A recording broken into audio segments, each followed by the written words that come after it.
या देशातल्या सर्व भारतीयांना विश्वरत्न डॉक्टर बाबासाहेब आंबेडकरांनी एक भारतीय संविधान देऊन 26 नोव्हेंबर 1949 रोजी खरं तर हे संविधानाचं पूर्णत्व झालं आणि बाबासाहेबांनी ते या देशाला दान दिलं. तेव्हापासून या देशात समानतेनं जगण्याची आम्हाला एक उर्मी मिळाली.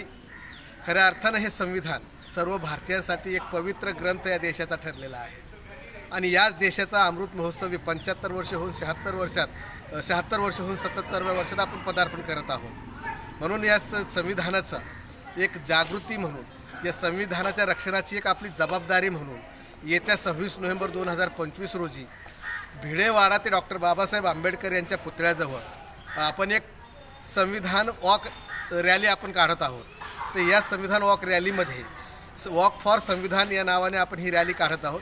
तर या रॅलीमध्ये सर्व पुण्याच्या बाहेरील लोकांनीसुद्धा, सर्व कर्मचारी, अधिकारी ज्यांच्यासाठी हे संविधान आहे त्या सर्वांसाठी, सर्व पक्षीय लोकांसाठी, आंबेडकरी चळवळीतल्या सर्व कार्यकर्ते पदाधिकाऱ्यांसाठी मी विनंती करतो आहे की या वॉक फॉर संविधानामध्ये सर्वांनी सहभागी व्हावं आणि या वॉक फॉर संविधानाची देशभरात चर्चा होईल. या उद्देशानं संविधानाचा आपला एक अधिकार आहे, संविधानाच्या रक्षणासाठी आम्ही सज्ज आहोत हे दाखवून देण्यासाठी या वॉक फॉर संविधानामध्ये सर्वांनी सहभागी व्हावं अशी मी सर्वांना कळकळीची आणि नम्रतेची विनंती करतो आहे. मीही येतो आहे, आपणही याल ही जी आपली याच प्रसंगी मी सर्वांना विनंती करतो. जय भीम, नमो बुद्धाय.